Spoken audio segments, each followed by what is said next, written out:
100 Proofs the Earth is not a Globe by William Carpenter. 1. The aeronaut can see for himself that Earth is a plane. The appearance presented to him, even at the highest elevation he has ever attained, is that of a concave surface, this being exactly what is to be expected of a surface that is truly level, since it is the nature of level surfaces to appear to rise to a level with the eye of the observer. This is ocular demonstration and proof that Earth is not a globe. 2. Whenever experiments have been tried on the surface of standing water, this surface has always been found to be level. If the Earth were a globe, the surface of all standing water would be convex. This is an experimental proof that Earth is not a globe. 3. Surveyors' operations in the construction of railroads, tunnels, or canals are conducted without the slightest allowance being made for curvature, although it is taught that this so-called allowance is absolutely necessary. This is a cutting proof that Earth is not a globe. 4. There are rivers that flow for hundreds of miles towards the level of the sea without falling more than a few feet, notably the Nile, which in 1,000 miles falls but a foot. A level expanse of this extent is quite incompatible with the idea of the Earth's convexity. It is, therefore, a reasonable proof that Earth is not a globe. 5.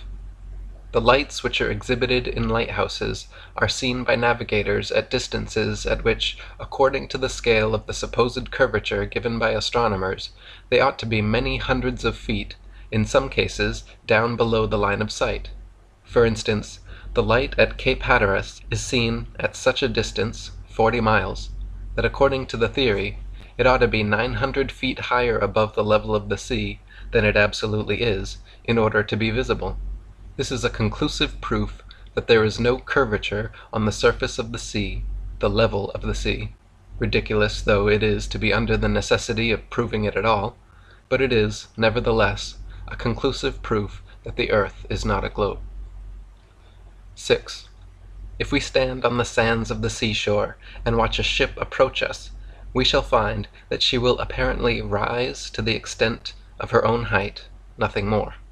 If we stand upon an eminence, the same law operates still, and it is but the law of perspective which causes objects as they approach us to appear to increase in size until we can see them, close to us, the size they are in fact. That there is no other rise than the one spoken of is plain from the fact that no matter how high we ascend above the level of the sea, the horizon rises on and still on as we rise, so that it is always on a level with the eye, though it be 200 miles away, as seen by Mr. J. Glaisher of England from Mr. Coxwell's balloon, so that a ship 5 miles away may be imagined to be coming up the imaginary downward curve of the Earth's surface, but if we merely ascend a hill, such as Federal Hill, Baltimore, we may see 25 miles away, on a level with the eye, that is, 20 miles level distance beyond the ship, that we vainly imagine to be rounding the curve and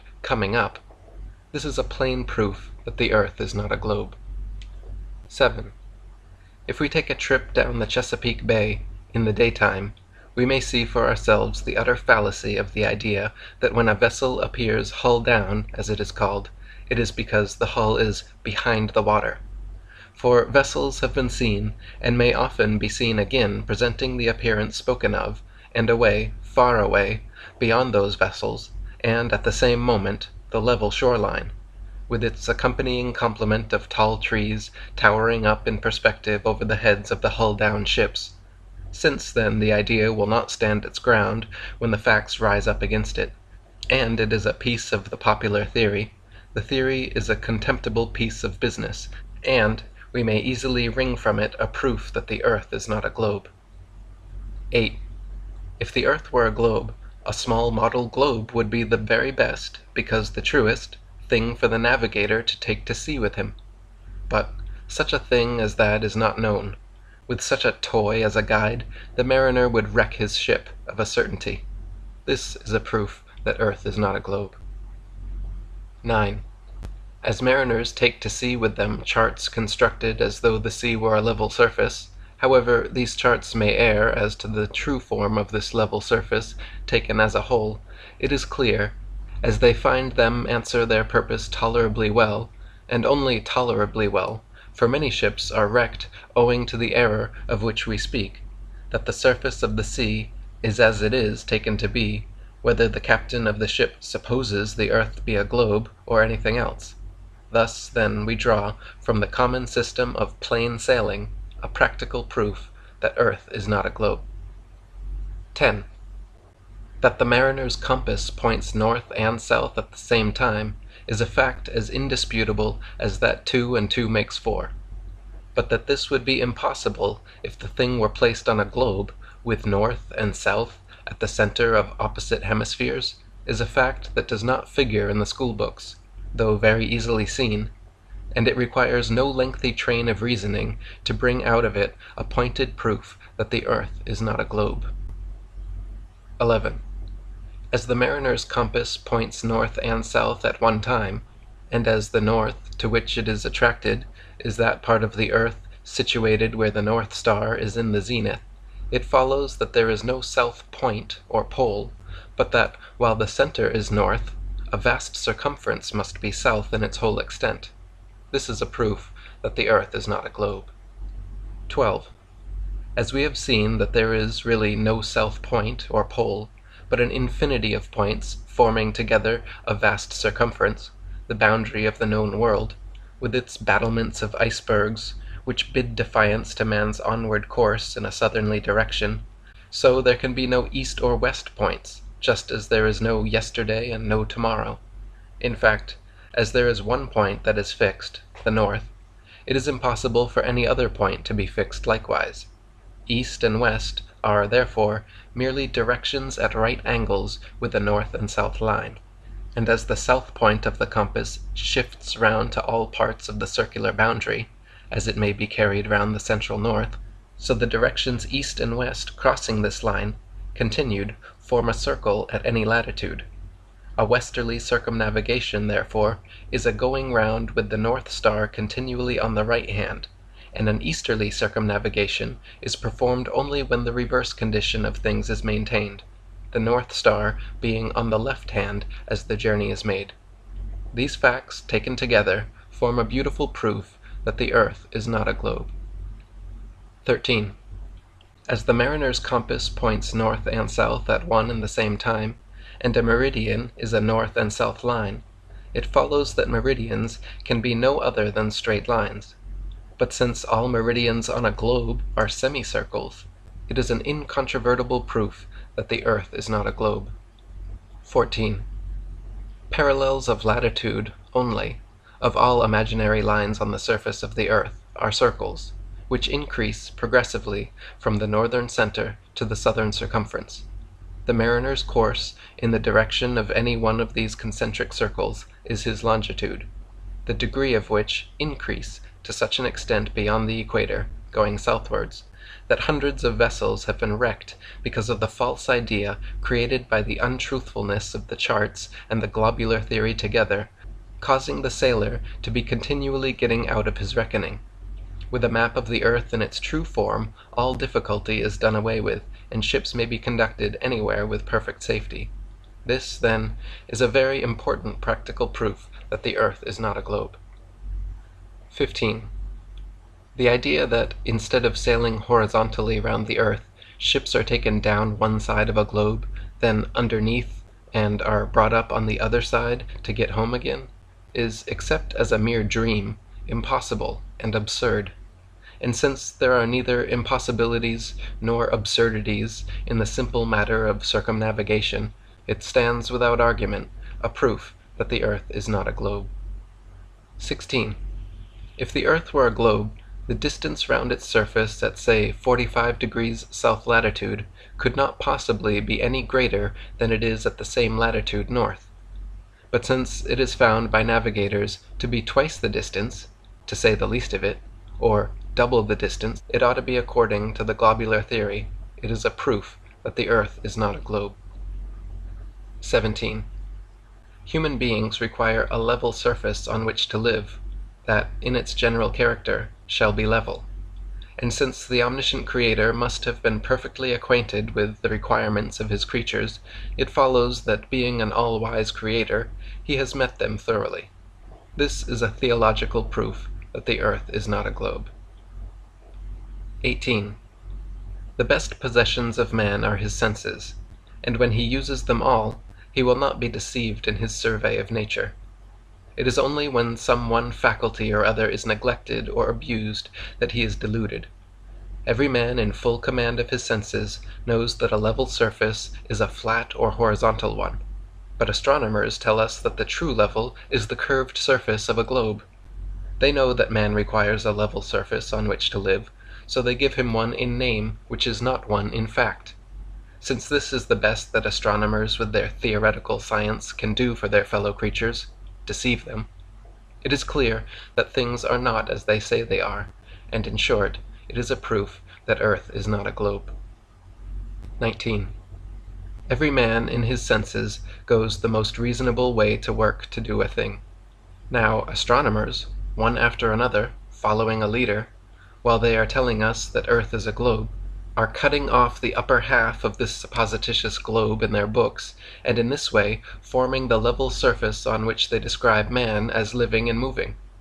Now if the earth were really a globe, this would be just the most unreasonable and suicidal mode of endeavoring to show it, so that, unless theoretical astronomers are all out of their senses together, it is clearly a proof that the earth is not a globe. 20. The common sense of man tells him, if nothing else told him, that there is an up and a down in nature, even as regards the heavens and the earth, but the theory of modern astronomers necessitates the conclusion that there is not.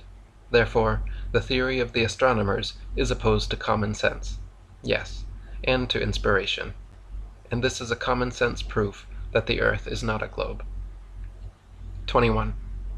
Man's experience tells him that he is not constructed like the flies that can live and move upon the ceiling of a room with as much safety as on the floor, and since the modern theory of a planetary earth necessitates a crowd of theories to keep company with it, and one of them is that men are really bound to the earth by a force which fastens them to it like needles round a spherical lodestone, a theory perfectly outrageous and opposed to all human experience, it follows that, unless we can trample upon common sense and ignore the teachings of experience, we have an evident proof that the earth is not a globe. 22. God's truth never requires a falsehood to help it along. Mr. Proctor, in his Lessons, says, men have been able to go round the earth in several directions. Now in this case, the word several will imply more than two, unquestionably, whereas it is utterly impossible to circumnavigate the earth in any other way than an easterly or westerly direction, and the fact is perfectly consistent and clear in its relation to earth as a plane. Now since astronomers would not be so foolish as to damage a good cause by misrepresentation, it is presumptive evidence that their cause is a bad one, and a proof that the earth is not a globe. 23. If astronomical works be searched through and through, there will not be found a single instance of a bold, unhesitating, or manly statement respecting a proof of the earth's rotundity. Proctor speaks of proofs which serve to show that the earth is not flat, and says that man finds reason to think that the earth is not flat, and speaks of certain matters being explained by supposing that the earth is a globe, and says that people have assured themselves that it is a globe. But he says also that there is a most complete proof that the earth is a globe, just as though anything in the world could possibly be wanted but a proof that proves and settles the whole question. This, however, all the money in the United States Treasury would not buy, and, unless the astronomers are all so rich that they don't want the cash, it is a sterling proof that the earth is not a globe. 24. When a man speaks of a most complete thing amongst several other things which claim to be what that thing is, it is evident that they must fall short of something which the most complete thing possesses. And when it is known that the most complete thing is an entire failure, it is plain that the others, all and sundry, are worthless. Proctor's most complete proof that the earth is a globe lies in what he calls the fact that distances from place to place agree with calculation. But since the distance round the earth at 45 degrees south of the equator is twice the distance it would be on a globe, it follows that what the greatest astronomer of the age calls a fact is not a fact, that his most complete proof is a most complete failure, and that he might as well have told us at once that he has no proof to give us at all.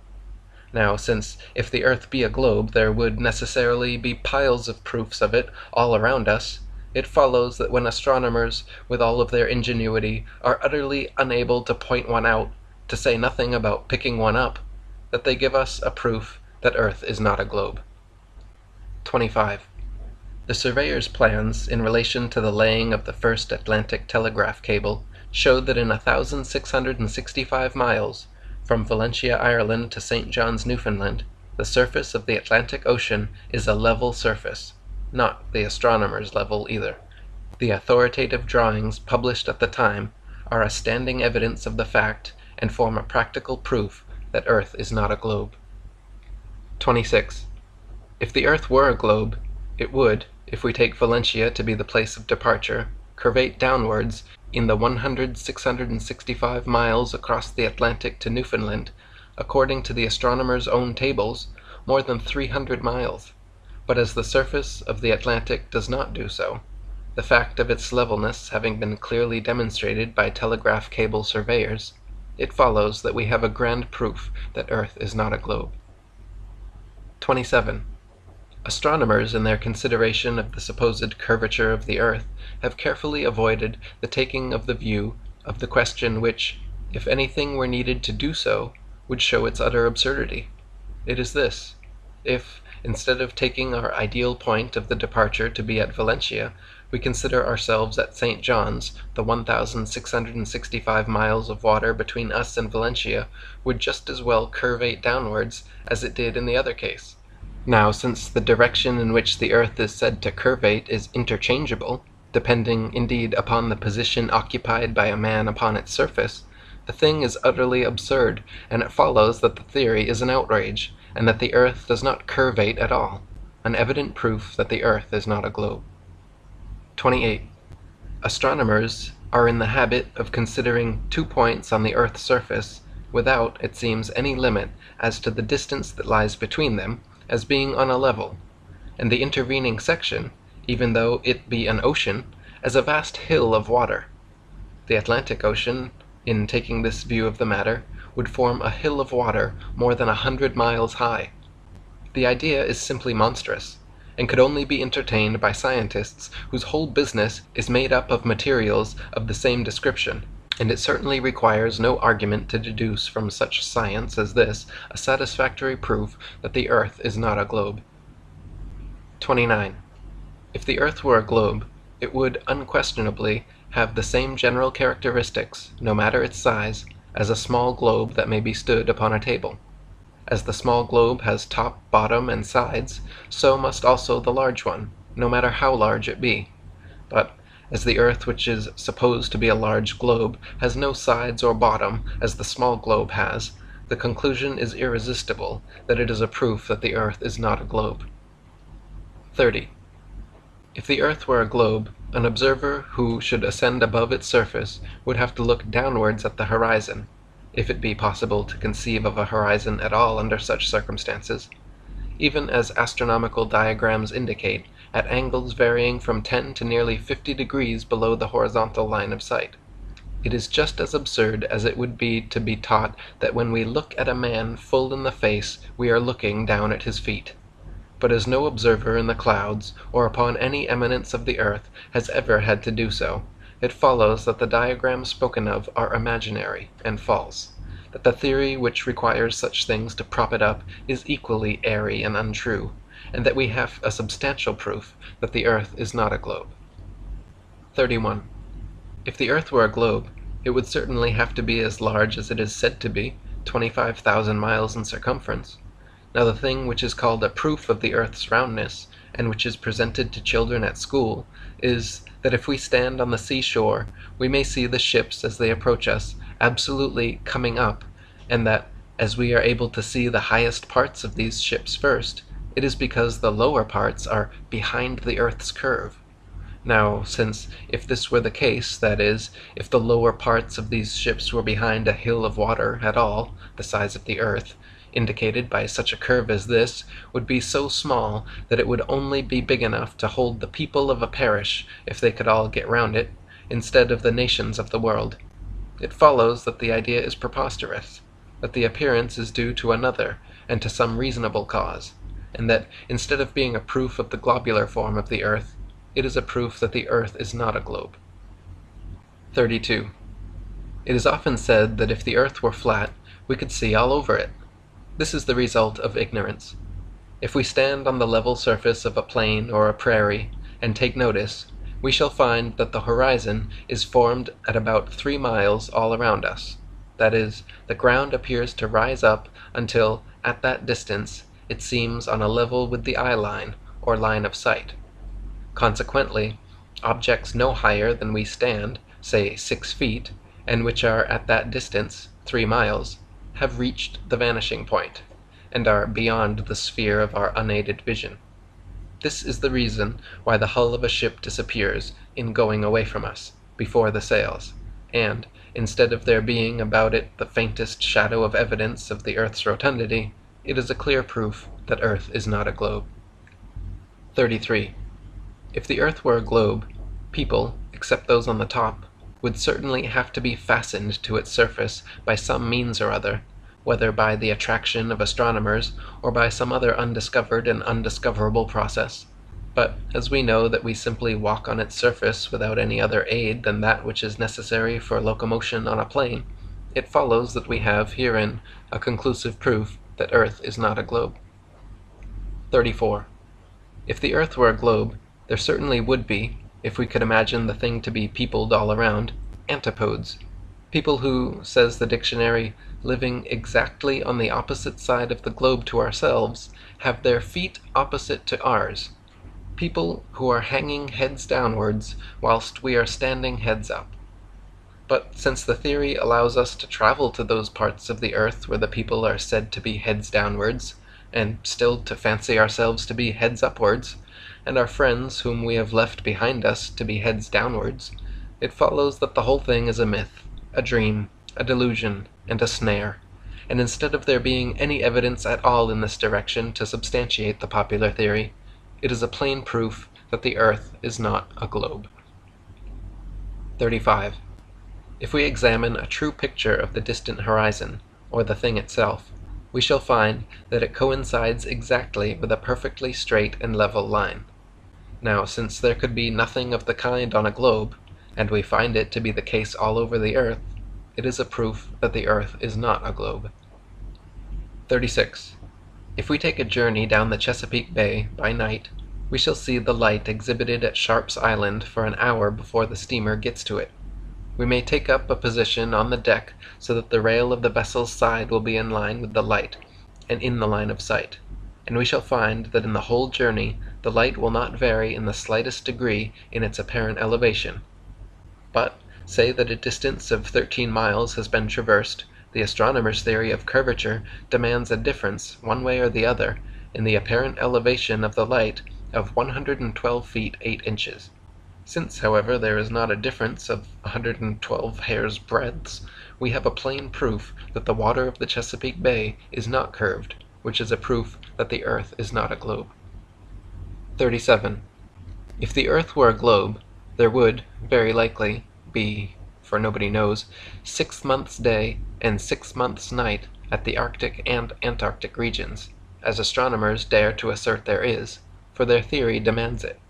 But as this fact, the 6 months' day and 6 months' night, is nowhere found but in the Arctic regions, it agrees perfectly with everything else that we know about the earth as a plane, and whilst it overthrows the accepted theory, it furnishes a striking proof that the earth is not a globe.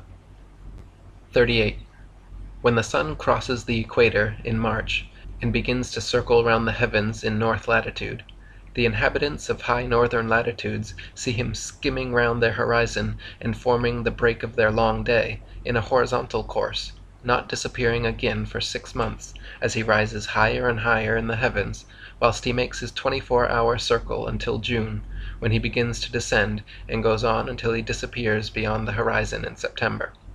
Thus, in the northern regions, they have that which the travellers call the midnight sun, as he sees that luminary at a time when in his more southern latitude it is always midnight. If, then, for 1/2 of the year we may see for ourselves the sun making horizontal circles round the heavens, it is presumptive evidence that for the other half-year he is doing the same, although beyond the boundary of our vision.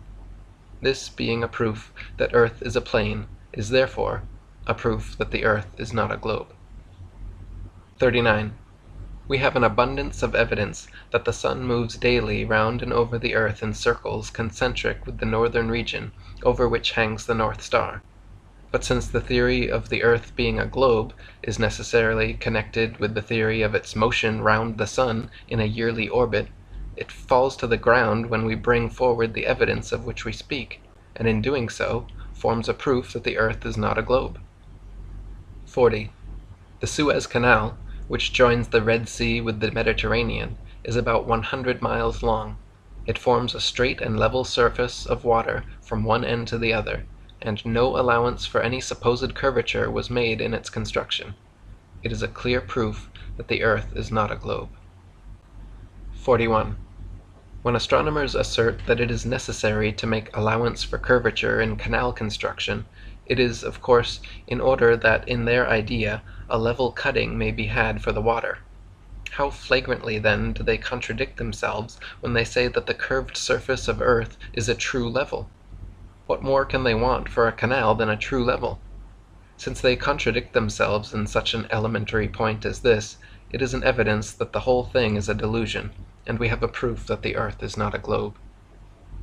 42. It is certain that the theory of the earth's rotundity and that of its mobility must stand or fall together. A proof, then, of its immobility is virtually a proof of its non-rotundity. Now, that the earth does not move, either on an axis or in an orbit round the sun, or anything else, is easily proven.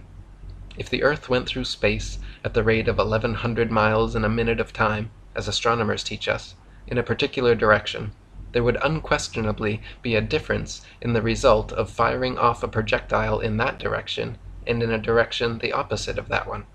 But as, in fact, there is not the slightest difference in any such case, it is clear that any alleged motion of the earth is disproved, and that, therefore, we have a proof that the earth is not a globe. 43. The circumstances which attend bodies which are caused merely to fall from a great height prove nothing as to the motion or stability of the earth, since the object, if it be on a thing that is in motion, will participate in that motion. But if an object be thrown upwards from a body at rest, and again from a body in motion, the circumstances attending its descent will be very different. In the former case, it will fall, if thrown vertically upwards, at the place from whence it was projected. In the latter case, it will fall behind. The moving body from which it is thrown will leave it in the rear. Now fix a gun, muzzle upwards, accurately in the ground, fire off a projectile, and it will fall by the gun. If the earth traveled 1100 miles a minute, the projectile would fall behind the gun, in the opposite direction to that of the supposed motion. Since then this is not the case, in fact, the earth's fancied motion is negatived, and we have a proof that the earth is not a globe. 44. It is in evidence that if a projectile be fired from a rapidly moving body in an opposite direction to that in which the body is going, it will fall short of the distance at which it would reach the ground if fired in the direction of motion. Now, since the earth is said to move at the rate of 19 miles in a second of time, from west to east, it would make all the difference imaginable if the gun were fired in an opposite direction. But, as in practice, there is not the slightest difference whichever way the thing may be done. We have a forcible overthrow of all fancies relative to the motion of the earth, and a striking proof that the earth is not a globe. 45. The Astronomer Royal of England, George B. Airy, in his celebrated work on astronomy, the Ipswich Lectures, says, "Jupiter is a large planet that turns on his axis. And why do not we turn? Of course, the common sense reply is, because the earth is not a planet. When, therefore, an astronomer royal puts words in our mouth, wherewith we may overthrow the supposed planetary nature of the earth, we have not far to go to pick up a proof that earth is not a globe. 46. It has been shown that an easterly or westerly motion is necessarily a circular course round the central north. The only north point, or center of motion of the heavenly bodies known to man, is that formed by the North Star, which is over the central portion of the outstretched earth. When, therefore, astronomers tell us of a planet taking a westerly course round the sun, the thing is as meaningless to them as it is to us, unless they make the sun the northern center of motion, which they cannot do. Since, then, the motion which they tell us the planets have is, on the face of it, absurd, and since, as a matter of fact, the earth can have no absurd motion at all, it is clear that it cannot be what astronomers say it is, a planet. And if not a planet, it is a proof that earth is not a globe.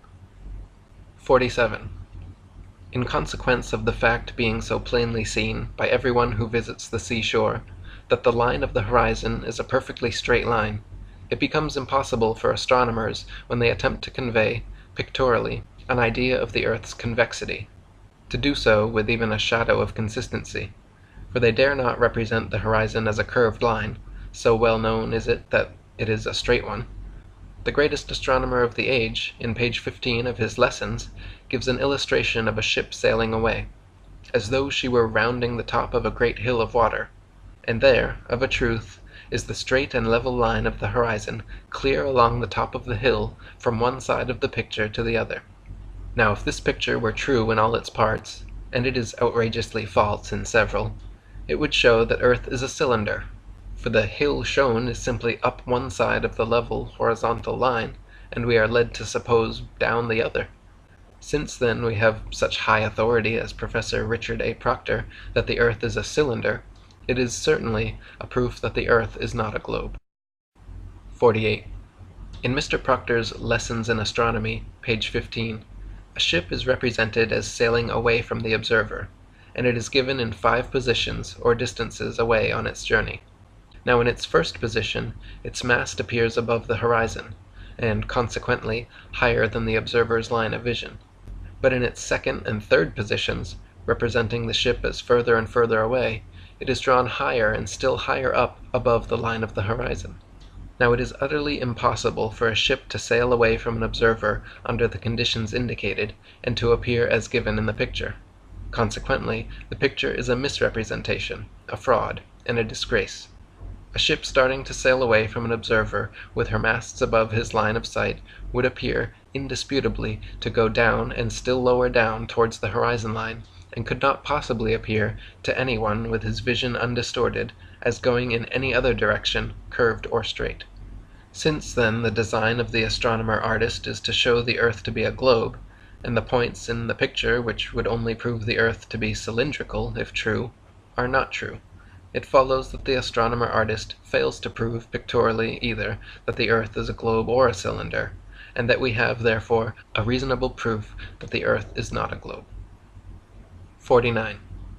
It's a well-known fact that clouds are continually seen moving in all manner of directions, yes, and frequently in different directions at the same time, from west to east being as frequent a direction as any other. Now if the earth were a globe, revolving through space from west to east at the rate of 19 miles in a second, the clouds appearing to us to move towards the east would have to move quicker than 19 miles in a second to be thus seen, whilst those which appear to be moving in the opposite direction would have no necessity to be moving at all, since the motion of the earth would be more than sufficient to cause the appearance. But it only takes a little common sense to show us that it is the clouds that move just as they appear to do, and that therefore the earth is motionless. We have then a proof that the earth is not a globe. 50. We read in the inspired book, or collection of books, called the Bible, nothing at all about the earth being a globe or a planet, from beginning to end, but hundreds of allusions there are in its pages which could not be made if the earth were a globe, and which are therefore said by the astronomer to be absurd and contrary to what he knows to be true. This is the groundwork of modern infidelity. But since every one of many, many allusions to the earth and the heavenly bodies in the Scriptures can be demonstrated to be absolutely true to nature, and we read of the earth being stretched out above the waters, as standing in the water and out of the water, of its being established that it cannot be moved, we have a store from which to take all the proofs we need, but we will just put down one proof, the scriptural proof, that the earth is not a globe. 51.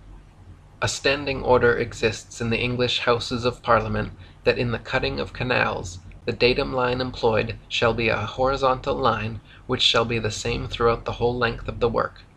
Now if the earth were a globe, this order could not be carried out, but it is carried out. Therefore, it is a proof that the earth is not a globe. 52.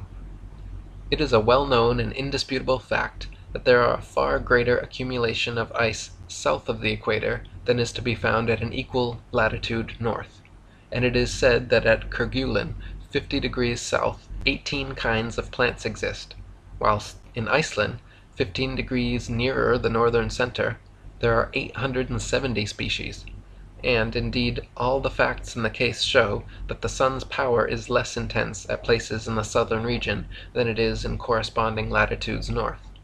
Now, on the Newtonian hypothesis, all this is inexplicable, whilst it is strictly in accordance with the facts brought to light by the carrying out of the principles involved in the zetetic philosophy of parallax. This is a proof that the earth is not a globe. 53. Every year the sun is as long south of the equator as he is north, and if the earth were not stretched out as it is, in fact, but turned under, as the Newtonian theory suggests, it would certainly get as intensive a share of the sun's rays south as north. But the southern region, being in consequence of the fact stated, far more extensive than the region north, the sun, having to complete his journey round every 24 hours, travels quicker as he goes further south, from September to December, and his influence has less time in which to accumulate at any given point. Since, then, the facts could not be as they are if the earth were a globe, it is a proof that the earth is not a globe. 54. The aeronaut is able to start in his balloon and remain for hours in the air at an elevation of several miles, and come down again in the same country or parish from which he ascended. Now, unless the earth dragged the balloon along with it in its 19 miles a second motion, it must be left far behind in space. But since balloons have never been known thus to be left, it is a proof that the earth does not move, and therefore a proof that the earth is not a globe. 55. The Newtonian theory of astronomy requires that the moon borrow her light from the sun. Now, since the sun's rays are hot, and the moon's light sends with it no heat at all, it follows that the sun and moon are two great lights, as we somewhere read, that the Newtonian theory is a mistake, and that therefore we have a proof that the earth is not a globe. 56. The sun and moon may often be seen high in the heavens at the same time, the sun rising in the east and the moon setting in the west, the sun's light positively putting the moon's light out by sheer contrast. If the accepted Newtonian theory were correct, and the moon had her light from the sun, she ought to be getting more of it when face to face with that luminary. If it were possible for a sphere to act as a reflector all over its face. But as the moon's light pales before the rising sun, it is a proof that the theory fails, and this gives us a proof that the earth is not a globe. 57. The Newtonian hypothesis involves the necessity of the sun, in the case of a lunar eclipse, being on the opposite side of a globular earth to cast its shadow on the moon.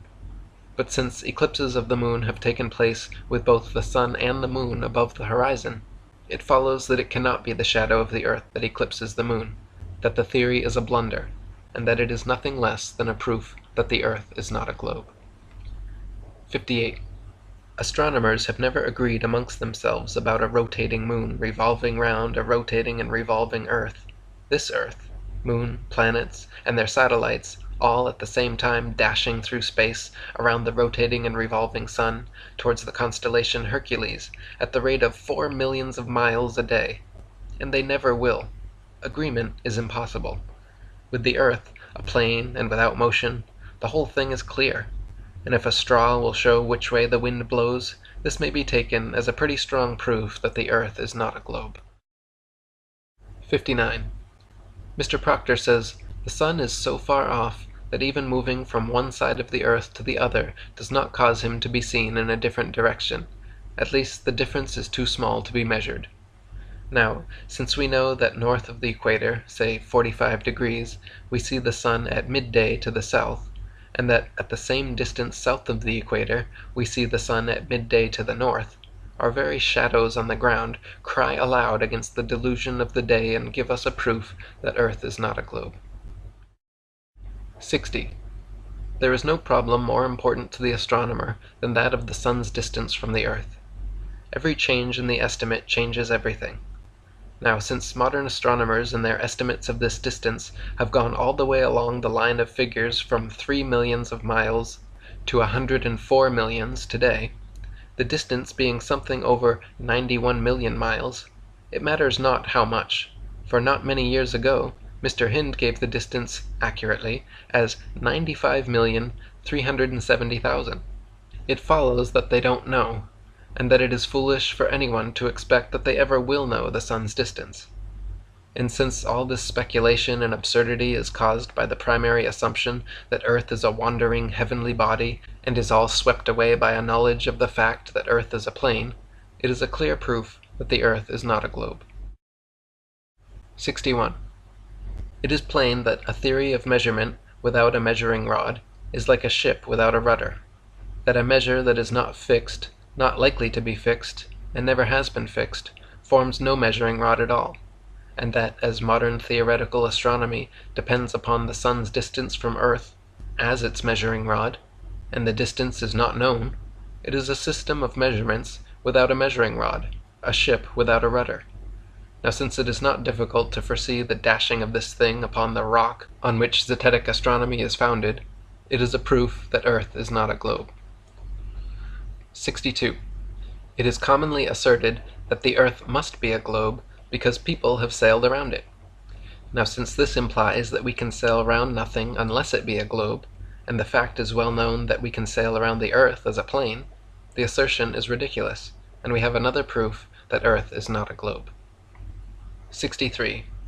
It is a fact not so well known as it ought to be that when a ship, in sailing away from us, has reached the point at which her hull is lost to our unaided vision, a good telescope will restore to our view this portion of the vessel. Now, since telescopes are not made to enable people to see through a hill of water, it is clear that the hulls of ships are not behind a hill of water when they can be seen through a telescope, though lost to our unaided vision. This is a proof that the earth is not a globe. 64. Mr. Glaisher, in speaking of his balloon ascent, says, "The horizon always appeared on a level with the car."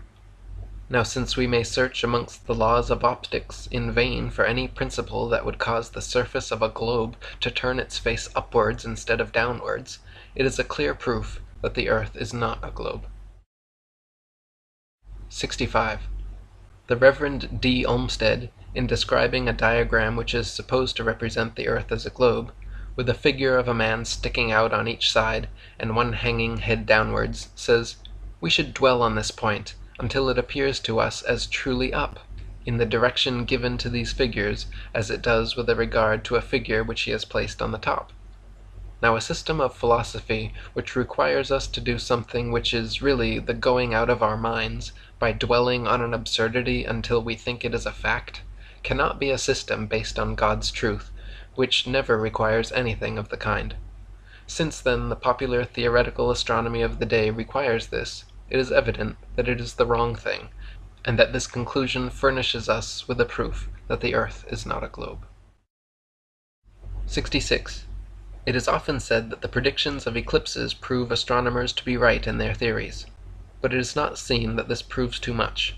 It is well known that Ptolemy predicted eclipses for 600 years on the basis of a plane earth, with as much accuracy as they are predicted by modern observers.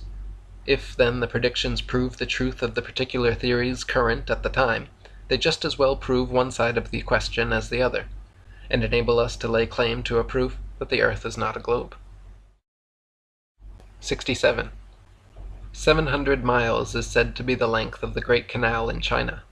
Certain it is that when this canal was formed, no allowance was made for the curvature, yet the canal is a fact without it. This is a Chinese proof that the earth is not a globe. 68. Mr. J.N. Lockyer says, because the sun seems to rise in the east and set in the west, the earth really spins in the opposite direction, that is, from west to east. Now this is no better than though we were to say, because a man seems to be coming up in the street really goes down to the man. And since true science would contain no such nonsense as this, it follows that the so-called science of theoretical astronomy is not true, and therefore we have a proof that the earth is not a globe. 69. Mr. Lockyer says, the appearances connected with the rising and setting of the sun and stars may be due either to our earth being at rest and the sun and stars traveling round it, or the earth itself turning round while the sun and stars are at rest. Now since true science does not allow of any such beggarly alternatives as these, it is plain that modern theoretical astronomy is not true science, and that its leading dogma is a fallacy. We have, then, a plain proof that the earth is not a globe. 70. Mr. Lockyer, in describing his picture of the supposed proof of the earth's rotundity by means of ships rounding a hill of water, uses these words: diagram showing how, when we suppose the earth is round, we explain how it is that ships at sea appear as they do. This is utterly unworthy of the name of science. A science that begins by supposing, and ends by explaining the supposition, is from beginning to end a mere farce. The men who can do nothing better than amuse themselves in this way must be denounced as dreamers only, and their leading dogma a delusion. This is a proof that earth is not a globe. 71. The astronomer's theory of a globular earth necessitates the conclusion that if we travel south of the equator, to see the North Star is an impossibility. Yet it is well known this star has been seen by navigators when they have been more than 20 degrees south of the equator. This fact, like hundreds of other facts, puts the theory to shame, and gives us a proof that the earth is not a globe. 72. Astronomers tell us that in consequence of the earth's rotundity, the perpendicular walls of buildings are nowhere parallel, and that even the walls of houses on opposite sides of a street are not strictly so. But since all observation fails to find any evidence of this want of parallelism which theory demands, the idea must be renounced as being absurd and in opposition to all well-known facts. This is a proof that the earth is not a globe. 73. Astronomers have made experiments with pendulums which have been suspended from the interior of high buildings, and have exulted over the idea of being able to prove the rotation of the earth on its axis by the varying direction taken by the pendulum over a prepared table underneath, asserting that the table moved round under the pendulum, instead of the pendulum shifting and oscillating in different directions over the table. But since it has been found that, as often as not, the pendulum went round the wrong way for the rotation theory, chagrin has taken the place of exultation, and we have a proof of the failure of astronomers in their efforts to substantiate their theory, and therefore a proof that earth is not a globe. 74. As to the supposed motion of the whole solar system in space, the Astronomer Royal of England once said, "The matter is left in a most delightful state of uncertainty, and I shall be very glad if anyone can help us out of it." But since the whole Newtonian scheme is today in a most deplorable state of uncertainty, for whether the moon goes round the earth or the earth round the moon has for years been a matter of raging controversy, it follows that root and branch, the whole thing, is wrong, and all hot from the raging furnace of philosophy frenzy, we find a glowing proof that the earth is not a globe. 75. Considerably more than 1,000,000 earths would be required to make up a body like the sun, the astronomers tell us, and more than 53,000 suns would be wanted to equal the cubic contents of the star Vega. And Vega is a small star, and there are countless millions of these stars, and it takes 30 million years for the light of some of these stars to reach us at 12 million miles in a minute. And, says Mr. Proctor, I think a moderate estimate of the age of the earth would be 500 million years. Its weight, says the same individual, is 6 heptillion tons. Now, since no human being is able to comprehend these things, the giving of them to the world is an insult, an outrage. And though they have all arisen from the one assumption that Earth is a planet, instead of upholding the assumption, they drag it down by the weight of their own absurdity, and leave it lying in the dust, a proof that Earth is not a globe. 76. Mr. J.R. Young, in his work on navigation, says, "Although the path of the ship is on a spherical surface, yet we may represent the length of the path by a straight line on a plane surface. And plain sailing is the rule. Now, since it is altogether impossible to represent a curved line by a straight one, and absurd to make the attempt, it follows that a straight line represents a straight line, and not a curved one. And since it is the surface of the waters of the ocean that is being considered by Mr. Young, it follows that this surface is a straight surface, and we are indebted to Mr. Young, a professor of navigation, for a proof that the Earth is not a globe." 77. "Oh, but if the Earth is a plane, we could go to the edge and tumble over," is a very common assertion. This is a conclusion that is formed too hastily, and facts overthrow it. The Earth certainly is just what man by his observation finds it to be, and what Mr. Proctor himself says it seems to be, flat. And we cannot cross the icy barrier which surrounds it. This is a complete answer to the objection, and of course a proof that the Earth is not a globe. 78. "Yes, but we can circumnavigate the south easily enough," is often said by those who don't know.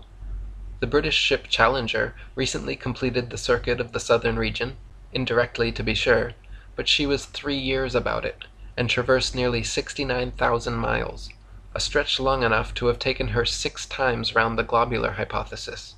This is a proof that Earth is not a globe. 79. The remark is common enough that we can see the circle of the Earth if we cross the ocean, and that this proves it to be round. Now, if we tie a donkey to a stake on a level common, and he eats the grass all around him, it is only a circular disk that he has to do with, not a spherical mass. Since then circular disks may be seen anywhere, as well from a balloon in the air as from the deck of a ship, or from the standpoint of the donkey, it is a proof that the surface of the Earth is a plane surface, and therefore a proof that the Earth is not a globe. 80. It is supposed in the regular course of the Newtonian theory that the Earth is in June about 190 millions of miles away from its position in December.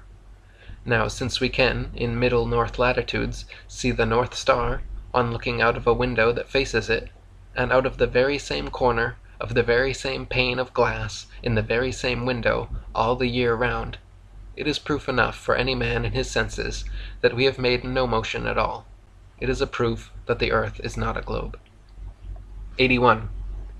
Newtonian philosophers teach us that the moon goes round the Earth from west to east, but observation, man's most certain mode of gaining knowledge, shows us that the moon never ceases to move in the opposite direction, from east to west. Since then we know that nothing can possibly move in 2 opposite directions at the same time, it is a proof that the thing is a big blunder, and in short, it is a proof that the Earth is not a globe. 82. Astronomers tell us that the moon goes round the Earth in about 28 days. Well, we may see her making her journey round every day, if we make use of our eyes, and these are about the best things we have to use. The moon falls behind in her daily motion as compared with that of the sun, to the extent of 1 revolution in the time specified. But that is not making a revolution. Failing to go as fast as other bodies go in one direction does not constitute a going round in the opposite one, as the astronomers would have us believe. And since all this absurdity has been rendered necessary for no other purpose than to help other absurdities along, it is clear that the astronomers are on the wrong track, and it needs no long train of reasoning to show that we have a proof that the Earth is not a globe. 83. It has been shown that meridians are necessarily straight lines, and that it is impossible to travel round the Earth in a north or south direction, from which it follows that in the general acceptation of the word degree, the 360th part of a circle, meridians have no degrees, for no one knows anything of a meridian circle or semicircle to be thus divided. But astronomers speak of degrees of latitude in the same sense as those of longitude. This then is done by assuming that to be true which is not true. Zetetic philosophy does not involve this necessity. This proves that the basis of the philosophy is a sound one, and in short, is a proof that the earth is not a globe. 84. If we move away from an elevated object, on or over a plain or a prairie, the height of the object will apparently diminish as we do so. Now, that which is sufficient to produce this effect on a small scale is sufficient on a large one, and traveling away from an elevated object, no matter how high, over a level surface, no matter how far, will cause the appearance in question, the lowering of the object. Our modern theoretical astronomers, however, in the case of the apparent lowering of the North Star as we travel southwards, assert that it is evidence that the earth is globular. But as it is clear that an appearance which is fully accounted for on the basis of known facts cannot be permitted to figure as evidence in favor of that which is only a supposition, it follows that we rightfully order it to stand down, and make way for a proof that the earth is not a globe. 85. There are rivers which flow east, west, north, and south. That is, rivers are flowing in all directions over the earth's surface, and at the same time. Now, if the earth were a globe, some of these rivers would be flowing uphill, and others down, taking it for a fact that there really is an up and down in nature, whatever form she assumes. But since rivers do not flow uphill, and the globular theory requires that they should, it is a proof that the earth is not a globe. 86. If the earth were a globe rolling and dashing through space at the rate of 100 miles in 5 seconds of time, the waters of seas and oceans could not by any known law be kept on its surface. The assertion that they could be retained under these circumstances being an outrage upon human understanding and credulity. But as the earth, that is, the habitable world of dry land, is found to be standing out of the water and in the water of the mighty deep, whose circumferential boundary is ice, we may throw the statement back into the teeth of those who make it, and flaunt before their faces the flag of reason and common sense, inscribed with a proof that the earth is not a globe. 87. The theory of a rotating and revolving earth demands a theory to keep the water on its surface. But as the theory which is given for this purpose is as much opposed to all human experience as the one which it is intended to uphold, it is an illustration of the miserable makeshifts to which astronomers are compelled to resort, and affords a proof that the earth is not a globe. 88. If we could, after our minds had once been opened to the light of truth, conceive of a globular body on the surface of which human beings could exist, the power, no matter by what name it be called, that would hold them on, would then, necessarily, have to be so constraining and cogent that they could not live. The waters of the oceans would have to be as a solid mass, for motion would be impossible.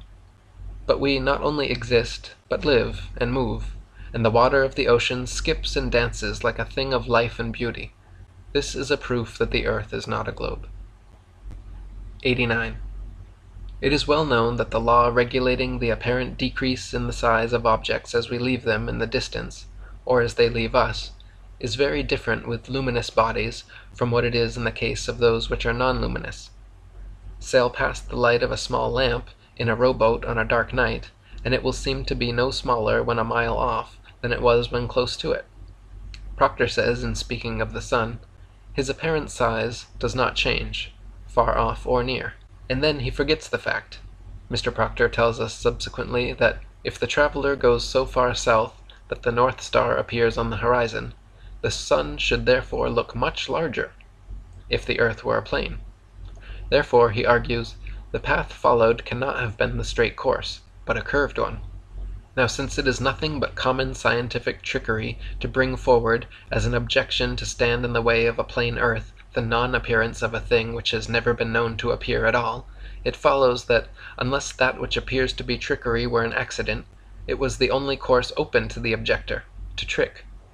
Mr. Proctor, in a letter to the English mechanic, for October 20th, 1871, boasts of having turned a recent convert to the Zetetic philosophy by telling him that his arguments were all very good, but that it seems as though, mark the language, the sun ought to look 9 times larger in the summer. And Mr. Proctor concludes thus: he saw, indeed, that in his faith and parallax he had written himself down an ass.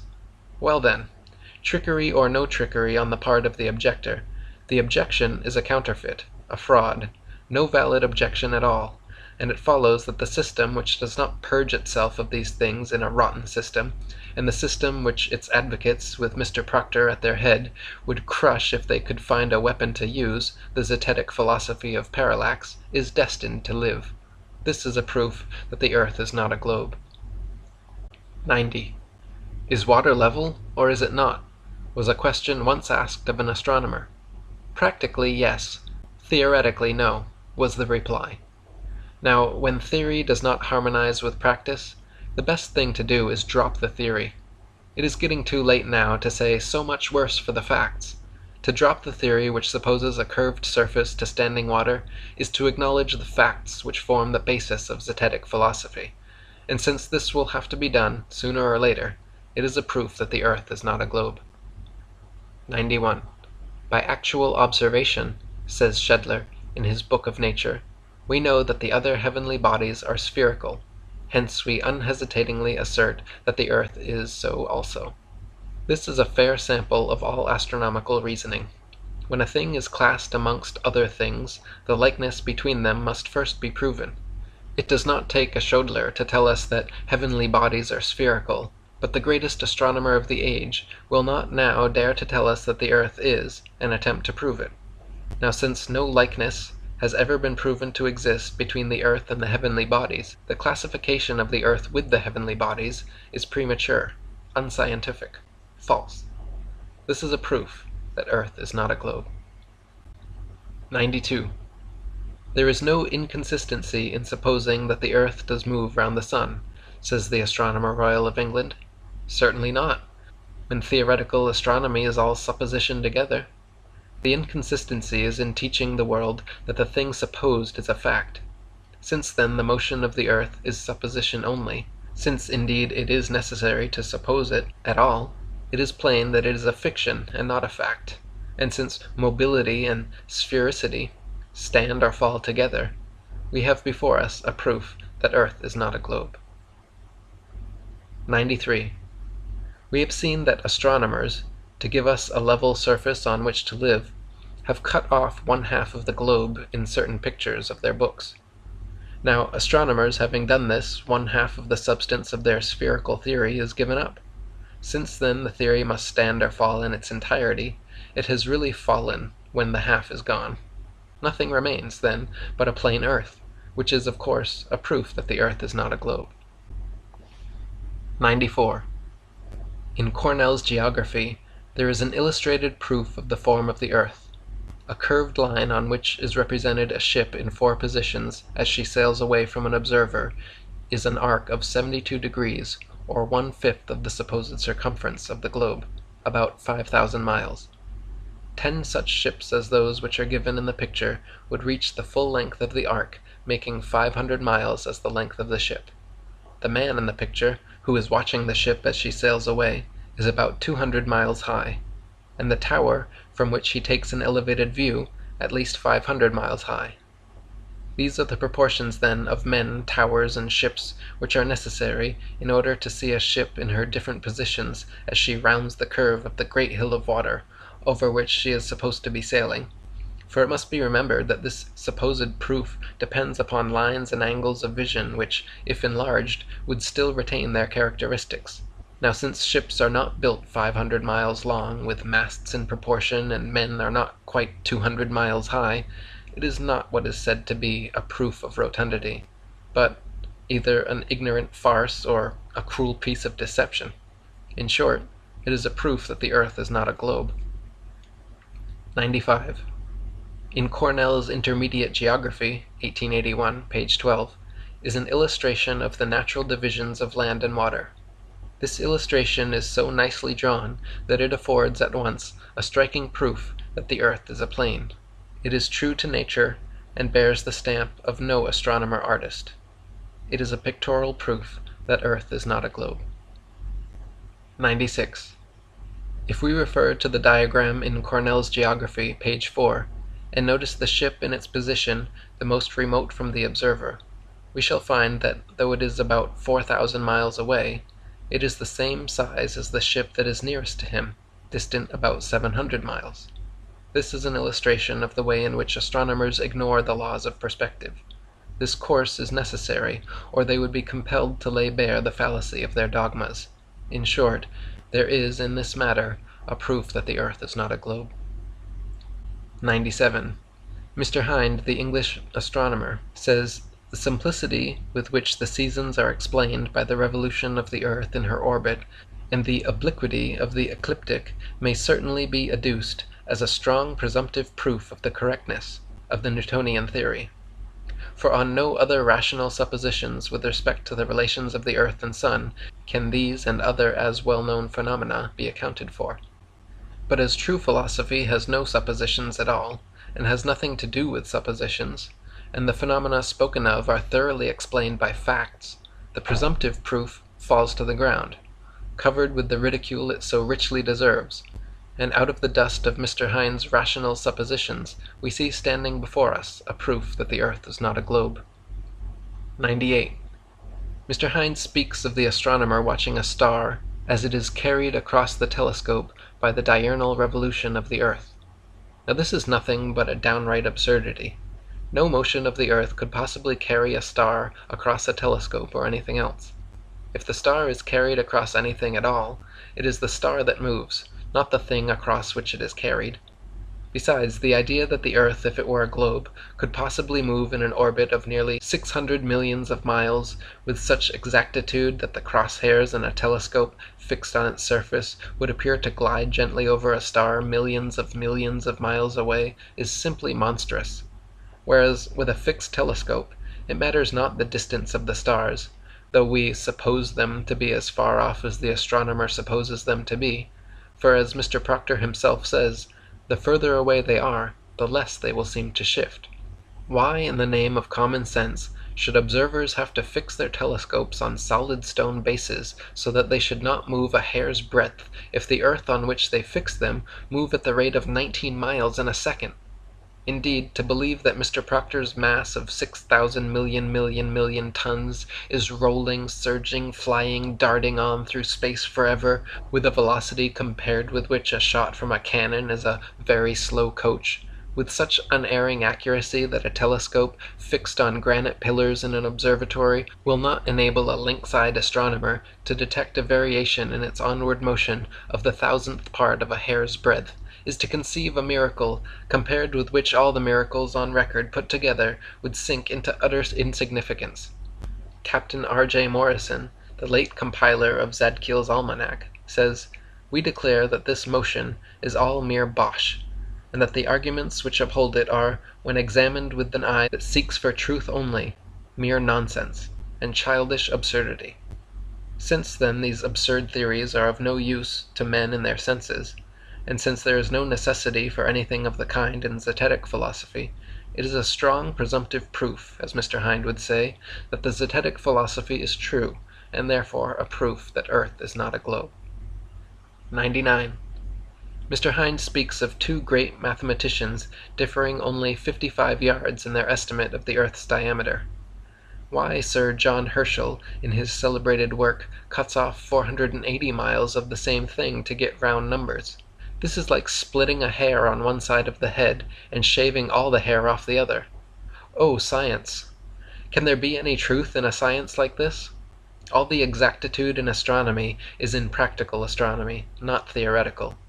Centuries of observation have made practical astronomy a noble art and science, based, as we have 1,000 times proved it to be, on a fixed earth. And we denounce this pretended exactitude on one side and the reckless indifference to figures on the other as the basest trash, and take from it a proof that the science which tolerates it is a false, instead of being an exact, science, and we have a proof that the earth is not a globe. 100.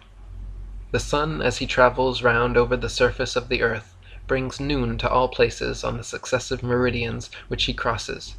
His journey being made in a westerly direction, places east of the sun's position have had their noon, whilst places west of the sun's position have still yet to get it.